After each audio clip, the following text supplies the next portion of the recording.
Breaking news చూస్తున్నాం. BJP MP Meenakshi Lekhi దాఖలు చేసిన కోర్టు ధిక్కరణ కేసులో కాంగ్రెస్ చీఫ్ రాహుల్ గాంధీకి సుప్రీంకోర్టు మరోసారి నోటీసులు జారీ చేసింది. రాఫెల్ డీల్కి సంబంధించి ఎన్నికల ప్రచారంలో చేసిన వ్యాఖ్యలపై రాహుల్ సమర్పించిన అఫిడవిట్పై ధర్మాసనం అసంతృప్తి వ్యక్తం చేసింది. ఈ నేపథ్యంలో మరోసారి నోటీసులు ఇచ్చింది. ఏప్రిల్ 30కి కేసు విచారణను వాయిదా వేసింది. రాఫెల్ డీల్పై ఇచ్చిన తీర్పును సమీక్షించాలని కోరుతూ దాఖలైన పిటిషన్లపై విచారణకు సుప్రీంకోర్టు అంగీకరించిన నేపథ్యంలో దేశం మొత్తం చౌకీదార్ చోర్ అంటోంది.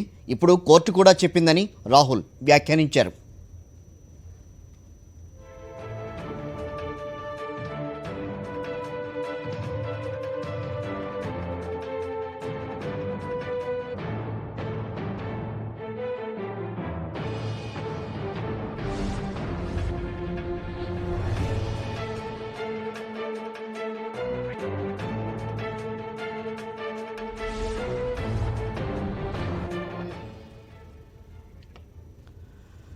ఈ వ్యవహారానికి సంబంధించి మరింత సమాచారాన్ని మా కరెస్పాండెంట్ వెంకటేష్ ఇస్తారు.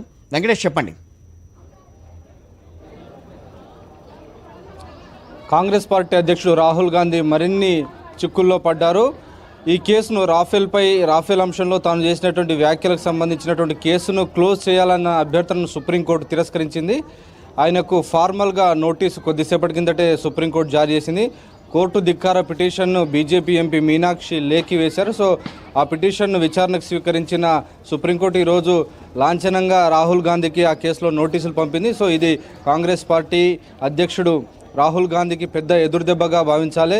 ఎన్నికల సమయంలో ఎలక్షన్ టైంలో ఇటువంటి పరిస్థితి రావడం కాంగ్రెస్ పార్టీకి కొన్ని చిక్కులు తెచ్చేటువంటి పరిస్థితి కనబడుతుంది. నిజానికి ఆయన అఫిడవిట్లో ఆ అంశాన్ని సుప్రీంకోర్టుకు సంబంధించినటువంటి తాను ఉద్దేశపూర్వకంగా సుప్రీంకోర్టుకు ఆపాదించలేదు. కేవలం అవి రాజకీయ ప్రచారంలో భాగంగా తాను ఉపన్యాసం చేస్తున్న టైంలో ఫ్లోలో వచ్చినటువంటి వ్యాఖ్యలుగానే వాటిని స్వీకరించాలే తప్ప తాను సుప్రీంకోర్టుకు ఆపాదించి ఉద్దేశపూర్వకంగా అన్నటువంటి వ్యాఖ్యలుగా దాన్ని భావించకూడదనేటువంటి విజ్ఞప్తి ఆయన అఫిడవిట్లో చేశారు.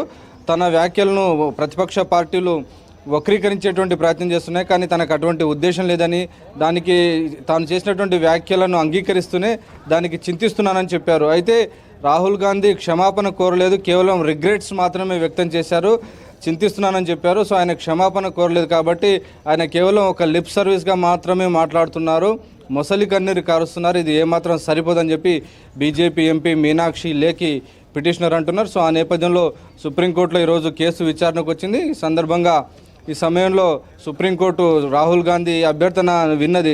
ఈ కేసును ఇంతటితో క్లోజ్ చేయండి, ఈ పిటిషన్ను క్లోజ్ చేయమని చెప్పి రాహుల్ గాంధీ తరపున విజ్ఞప్తి చేసినప్పటికీ సుప్రీంకోర్టు రాహుల్ గాంధీ తరపున చేసినటువంటి అభ్యర్థనను సుప్రీంకోర్టు పట్టించుకోలేదు.